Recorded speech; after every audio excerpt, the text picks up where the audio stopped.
You bite into something tough. Your jaw strains, your teeth press hard, and for a second your face becomes an ancient machine. But if your ancestors from 2 million years ago could see you struggling with a chewy piece of meat, they might notice something strange. Your face is small, your teeth are small, your jaw is weak. And that weakness is one of the reasons you look human. For most animals, the face is a food processing tool. A horse has huge grinding teeth because grass is hard work. A wolf has long jaws and sharp canines because meat must be seized, cut, and torn. A gorilla has a massive skull, huge chewing muscles, and long canine teeth that are not only for eating, but also for display threat and social power. Then there is you. Your canine teeth barely rise above the rest of your tooth row. Your jaw does not stick far forward. Your face sits tucked beneath your brain case as if evolution gently pushed your mouth backward and lifted your forehead into view. Why? The answer begins before fire, before ovens, before bread knives, forks, soup, and soft rice. It begins with the simple problem of chewing. Imagine one of your very distant ancestors standing in an open African landscape, not a modern human, not even close, a small-brained hominin with powerful jaws, thick enamel, and a face built for force. Hominin simply means a human ancestor or close human relative after the line split from the ancestors of chimpanzees. Food is not easy. Roots are fibrous. Seeds are hard. Raw meat is elastic and slippery. Even fruit can be tough when it is wild, full of skin seeds, grit, and fiber. Every bite is work. Your ancestor does not just eat food. Your ancestor battles food. The jaw muscles pull again and again. The molars crush. The face absorbs pressure. The skull is not just holding a brain, it is bracing a chewing machine. Some ancient humans and human relatives took this to an extreme. Paranthropus boisei, sometimes nicknamed Nutcracker Man, lived in eastern Africa more than 1 million years ago. Its huge molars, thick jaw, and strong chewing muscles made its face look wide and powerful. A sagittal crest, which is a raised ridge of bone on top of the skull, helped anchor those muscles. That ridge matters. It shows you that chewing can shape the skull itself. A face is not just a face, it is a record of pressure. But your own face followed a different path. Instead of becoming better and better at chewing tough food with raw force, your ancestors began changing the food before it entered the mouth. This sounds simple. It was revolutionary. A sharp stone flake can slice meat. A hammerstone can smash a bone. A pounding tool can crush roots. Later fire can soften fibers, break down starch, and make meat easier to chew. Suddenly, the mouth does not have to do all the work. The world outside the body becomes part of digestion. This is one of the strangest things about being human. Your ancestors did not only evolve stronger bodies, they evolved tools that let the body become weaker in very useful ways. In 2016, researchers Katie Zink and Daniel Lieberman published a study in Nature testing how stone tool processing changed chewing. They gave volunteers foods like raw goat meat and tough plant underground storage organs, which are basically roots and tubers that store energy below the soil. Then they measured how much chewing was required when the food was sliced, pounded, or unprocessed. The result was dramatic. When meat made up part of the diet and was processed with simple tools, the number of chewing cycles could drop by millions over a year, and the total force needed from the jaws could fall. That is not just dinner becoming easier, that is evolution receiving a new instruction. Build a face that does not need to chew so much. For your ancestors, a sharp stone was not just a tool in the hand, it was a tooth outside the body. Once cutting and pounding became normal, your teeth could become smaller, your jaw could become lighter, the muscles around the temples could shrink, the front of the face could shorten, and then fire changed the story again. Richard Wrangham, a primatologist at Harvard, argued in Catching Fire that cooking helped make humans human because cooked food gives the body more usable energy with less effort. Cooking is like pre-digestion. Heat breaks down structures in food before your gut and jaw have to do it. This does not mean one campfire magically created the modern face. Evolution never works that cleanly. But if generation after generation eats food that is cut, pounded, softened, roasted, or boiled, then powerful jaws become less essential. A child born with a slightly smaller jaw is no longer punished as harshly by nature. A face that would have been a weakness in a raw food world can survive in a tool and fire world. What would that feel like? Picture an ancient evening.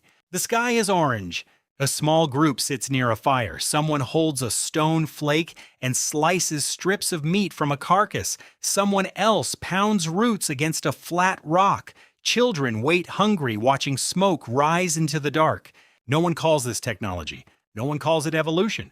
But the body is already listening. The meat is not torn only by canine teeth. It is sliced by stone. The roots are not crushed only by molars. They are smashed before the first bite. The fire does not just warm the hands, it changes the shape of future faces. What happens when the jaw becomes less important? The skull can reorganize. This part is easy to misunderstand. Your brain did not grow simply because the jaw moved out of the way like furniture being rearranged in a room. The relationship is more subtle. Chewing muscles, face length, tooth size, diet energy use, and brain growth all interact during development. But a smaller chewing system changes the whole architecture of the head.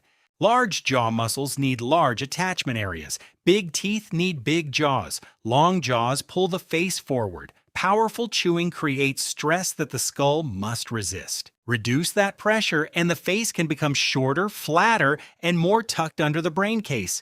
This is why modern humans have such unusual faces. Compared with many earlier hominins, your face is retracted. That means it does not project as far forward. Your brow is smaller, your chin is more visible. Your teeth sit in a curved dental arch rather than long parallel rows. Your canine teeth are modest, not dagger-like weapons.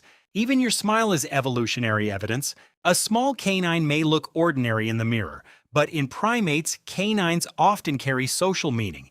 In many species, large male canines are used for threat displays and competition. Human canine reduction began very early in hominin evolution, long before modern humans, and it probably had more than one cause: changes in mating behavior, social life diet, and eventually technology.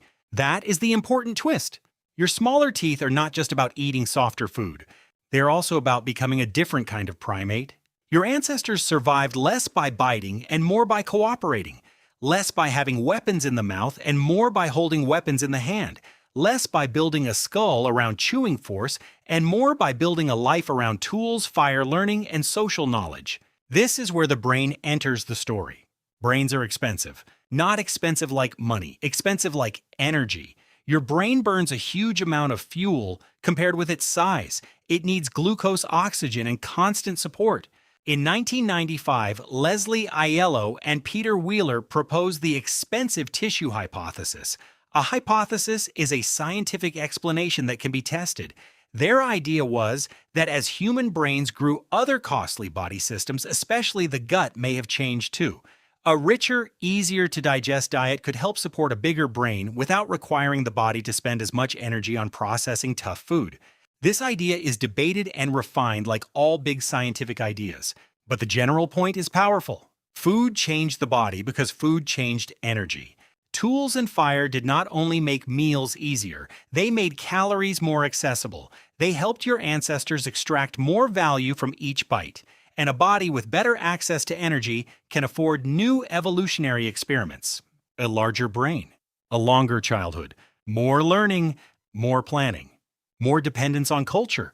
Culture simply means learned behavior passed from one person to another. In your case, culture became so powerful that it changed biology. That is why a jawbone can tell a story about intelligence. Not because smaller jaws caused intelligence by themselves, but because smaller jaws are part of a larger pattern. The hand changes food, the mouth changes shape, the gut faces different demands, the brain receives more energy. Children spend more time learning the tools, fires, rules, and skills that made survival possible.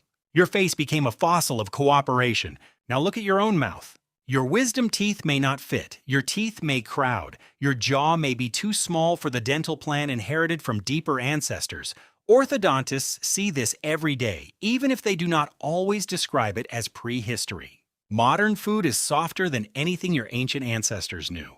Bread noodles, cooked rice, mashed potatoes, ground meat smoothies, baby food, cereal, cake, soup, processed snacks. Your jaw grows in a world where it barely has to work. This is the modern mirror. The same ancient trend that made your face human may now be pushed even further by ultra-soft diets. Your ancestors reduced chewing by inventing tools and fire. You reduced it again with factories, blenders, kitchens, and supermarkets. A child today may chew far less than a hunter-gatherer child. The bones of the face respond to growth pressure and use. Genes matter, but use matters too. The jaw is not a statue, it develops inside a lifestyle. So the story of teeth and jaws is not just ancient. It is still inside your bathroom mirror. When you brush your teeth, you are looking at a compromise. Small canines because your ancestors did not rely on mouth weapons the way many primates did. Small jaws because food was cut, pounded, and cooked before it reached the teeth. A shorter face because the skull no longer had to be dominated by huge chewing muscles. A larger brain case because your lineage was moving toward a life where memory planning, teaching, and tools mattered more than bite force. But there is a cost. A powerful jaw is useful. A big mouth has room. A tough chewing system can handle tough food. Your elegant human face is not perfect design. It is a trade. You gained expression. You gained speech possibilities. You gained a face that can smile, frown, whisper, sing, and show tiny emotional signals. But you also inherited crowded teeth, impacted wisdom teeth, and a jaw that often feels too small for the teeth it contains.